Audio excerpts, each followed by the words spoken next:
आज हम लोग देखेंगे हेस का स्थिर ऊष्मा संकलन का नियम। ठीक है, यह स्थिर ऊष्मा संकलन का नियम क्या होता है उसके बारे में देखते हैं। तो देखो, सन 1840 में रसायनज्ञ मतलब जो रसायन शास्त्री थे, रसायन शास्त्री G.H. हेस ने इस नियम को दिया था। मतलब कि यह नियम वैज्ञानिक के नाम के आधार पर आधारित है। क्या कहता है यह नियम? देखो, इस नियम के अनुसार एक पद या अनेक पदों में होने वाली रासायनिक अभिक्रिया में उत्सर्जित या अवशोषित ऊष्मा की कुल मात्रा समान होती है। कोई भी अभिक्रिया जो एक पद या फिर अधिक पदों में संपन्न हो रही है, उसमें ऊर्जा का उत्सर्जित होना या फिर अवशोषित होना सभी पदों में समान होता है कहा गया है। पहला पद में भी उतना ही ऊष्मा या तो उत्सर्जित होगा तो उतना ही होगा, और अवशोषित होगा तो उतना ही होगा। दूसरे पद में भी वही होगा। अथवा देख सकते हो, किसी भी रासायनिक अभिक्रिया में हो रहे एंथैल्पी परिवर्तन, ऊर्जा के मान में परिवर्तन आता है। किसी भी रासायनिक अभिक्रिया में हो रहे एंथैल्पी परिवर्तन का मान सदैव स्थिर रहता है, चाहे वह परिवर्तन किसी भी विधि या कितने पदों में हो।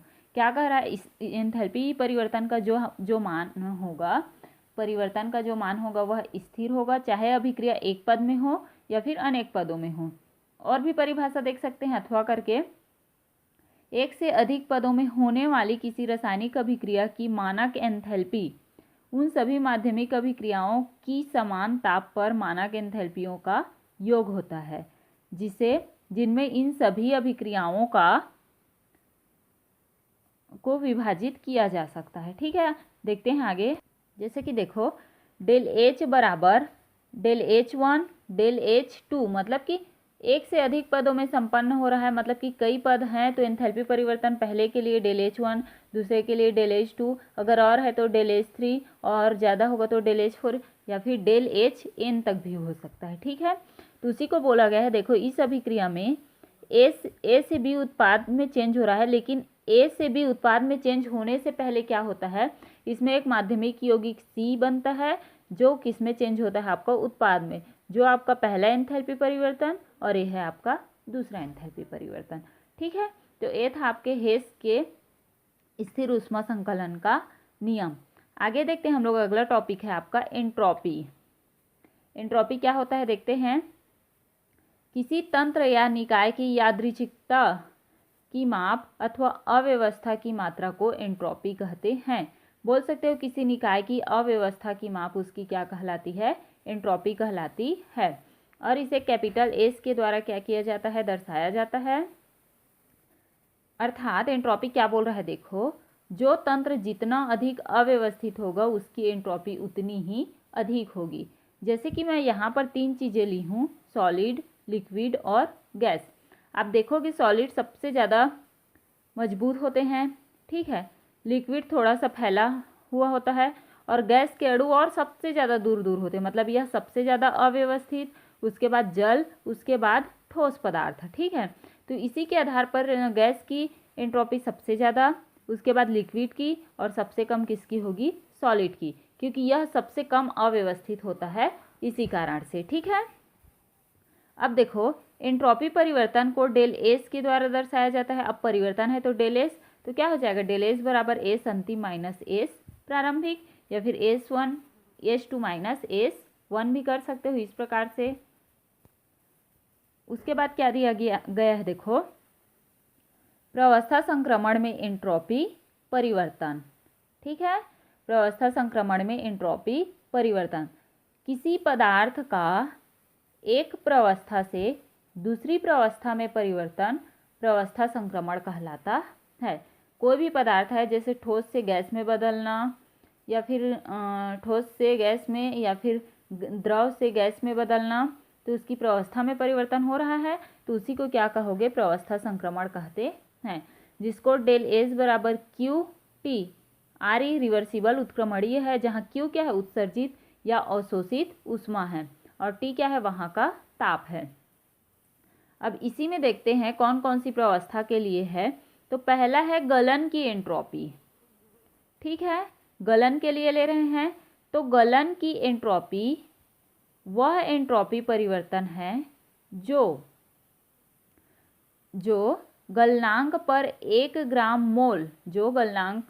ग्राम मोल ठोस पदार्थ के 1 ग्राम मोल द्रव में परिवर्तन होने पर होता है। गलन की एंट्रोपी वह एंट्रोपी परिवर्तन है जो गलनांक पर, गलने की प्रावस्था पर 1 ग्राम मोल ठोस के 1 ग्राम मोल द्रव में परिवर्तन होने पर होता है। डेल ए से बराबर क्या हो जाएगा अब आपका, डेल एस लिक्विड से एस सॉलिड है।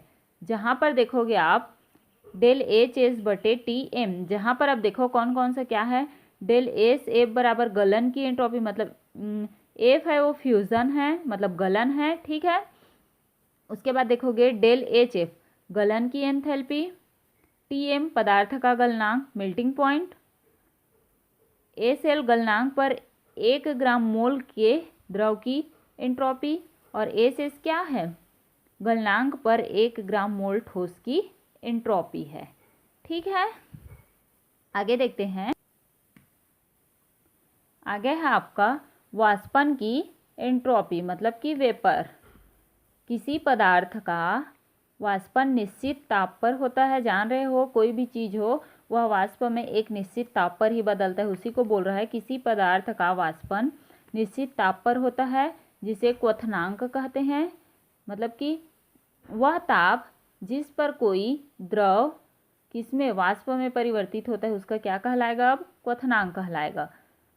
क्वथनांक पर द्रव और वाष्प के मध्य साम्य रहता है।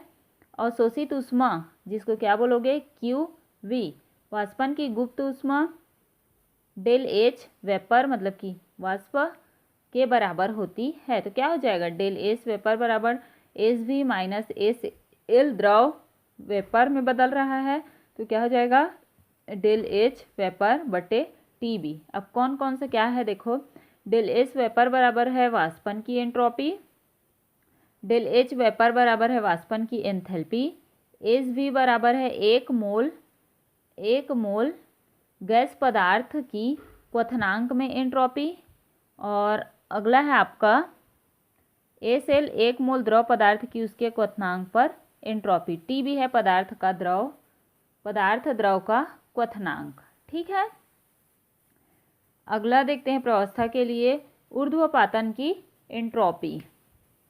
जब 1 मोल ठोस अपने गलनांक से कम ताप पर, जब 1 मोल ठोस अपने गलनांक से कम, मतलब जितनी उसकी गलन अवस्था होती है उससे कम ताप पर वाष्प अवस्था में परिवर्तित होता है, तो इस प्रक्रम में होने वाली एंट्रोपी परिवर्तन ऊर्ध्वपातन की एंट्रोपी कहलाती है। ऊर्ध्वपातन ऊर्जा किसको बोलते हैं, जब कोई ठोस सीधे गैस में परिवर्तित होता है तो वह उसकी ऊर्ध्वपातन ऊर्जा कहलाती है, और उसी को जब एंट्रोपी में बदलेगा तो उसको ऊर्ध्वपातन की एंट्रोपी कहेंगे। सबलाइमेशन, ऊर्ध्वपातन को सबलाइमेशन कहा जाता है, तो डेल एस उसको सबलाइमेशन बराबर एस वेपर में बदल रहा है, किससे, ठोस से, तो डेल एच सबलाइमेशन और टी सबलाइमेशन, ठीक है। तो इतना हम लोग देखें एंट्रोपी के लिए। अब आगे अगला टॉपिक देखते हैं हम लोग। अगला टॉपिक है हमारा ऊष्मागतिकी का द्वितीय नियम। थर्मोडायनेमिक्स फर्स्ट लॉ देख लिए थे, अब थर्मोडायनेमिक का सेकंड लॉ या फिर द्वितीय नियम देखते हैं। ऊष्मागतिकी के द्वितीय नियम को निम्न प्रकार से क्या कर सकते हैं, परिभाषित कर सकते हैं।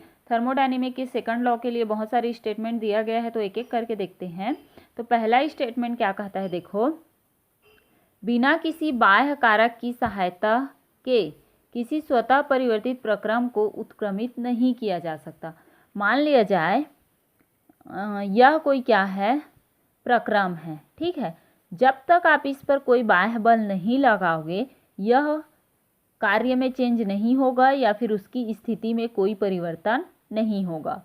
थर्मोडायनेमिक का सेकंड लॉ का पहला स्टेटमेंट यही कहता है कि जब तक कोई बाह्य बल न दिया जाए या फिर कोई बाह्य कार्य न किया जाए तब तक कि किसी प्रावस्था में परिवर्तन होना नामुमकिन होता है। दूसरा क्या कहता है, सभी स्वतः परिवर्तित प्रक्रम या प्राकृतिक प्रक्रम ऊष्मागतिकीय रूप से अनुत्क्रमणीय होते हैं। मतलब कि एक बार एक रूप से दूसरे रूप में बदला तो उसको फिर से उसी रूप में नहीं लाया जा सकता है। ठीक है, अनुत्क्रमणी का मतलब यही होता है कि यह एक ही दिशा में होती है, दोनों दिशाओं में नहीं होता है। तीसरा क्या कहता है, देखो, यदि किसी विशेष दिशा में अभिक्रिया स्वतः परिवर्तित हो तो विलगित निकाय में एंट्रोपी आवश्यक रूप से क्या होगी, बढ़ेगी। अगर ठोस से द्रव में जा रहा है या फिर द्रव से गैस में जा रहा है तो उसके एंट्रोपी का मान क्या होगा, कह रहा है, बढ़ेगा। चौथा क्या कहता है, एक विलगित निकाय में निकाय एवं परिवेश की कुल एंट्रोपी आवश्यक रूप से बढ़ती है या धनात्मक होती है। ठीक है, निकाय एवं परिवेश की जो एंट्रोपी होती है वो उसका मान क्या होता है, बोल रहा है, बढ़ते जाता है। पांचवा क्या कह रहा है, किसी स्वतः प्रवर्तित प्रक्रम में ब्रह्मांड की कुल एंट्रोपी हमेशा क्या होती है, बढ़ती है। इसको हम लोग स्वतः परिवर्तित प्रक्रम मान रहे हैं तो उसका स्वतः ब्रह्मांड, इधर का ब्रह्मांड मान लो तो उसकी एंट्रोपी क्या होती जाती है, बोल रहा है, बढ़ते जाती है। ठीक है, अब अगला टॉपिक हम लोग देखते हैं जो है आपका गिब्स मुक्त ऊर्जा एवं मुक्त ऊर्जा परिवर्तन। ठीक है, क्या है आपका गिब्स मुक्त ऊर्जा एवं मुक्त ऊर्जा परिवर्तन। इस नियम को जो है भौतिक वैज्ञानिक जे विलियर्ड गिब्स ने इस नियम को दिया था। मतलब कि यह नियम भी जो है वैज्ञानिक के नाम पर आधारित है, जे विलियर्ड गिब्स के नाम पर आधारित है। और इस नियम को निम्न प्रकार से क्या कर सकते हैं, परिभाषित कर सकते हैं। देखो, नियत ताप एवं दाब पर किसी तंत्र से प्राप्त ऊर्जा की वह मात्रा, नियत ताप एवं दाब पर किसी तंत्र से प्राप्त ऊर्जा की वह मात्रा जिसे उपयोगी काम में लगाया जा सके तंत्र की मुक्त ऊर्जा कहलाती है। माना कि यह कोई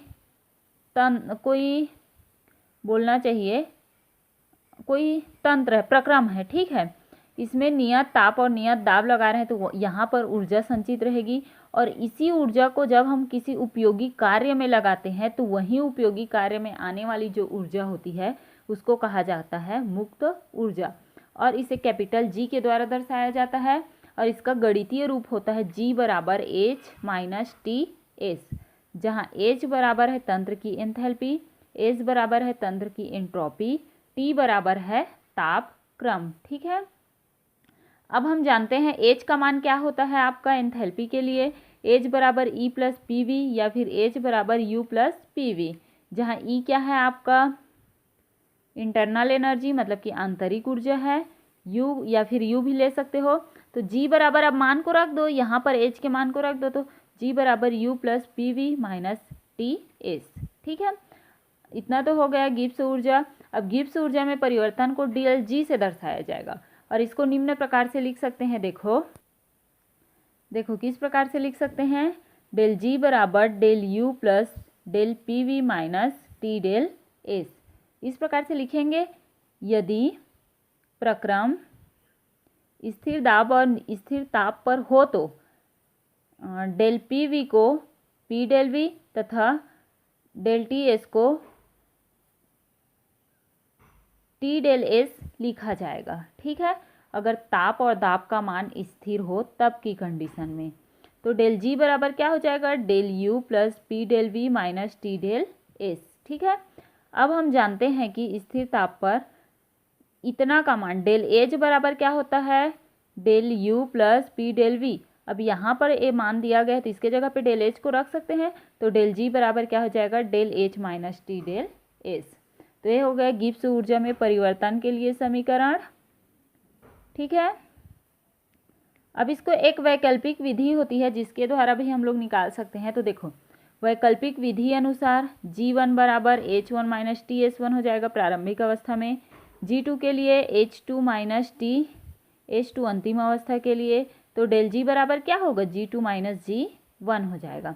तो डेल जी बराबर क्या हो जाएगा, H2। अब जी यहाँ पर G1 और G2 का मान रख देते हैं तो G2 का मान क्या है, H2 minus T S1, H2 minus H1 minus T S1 हो जाएगा।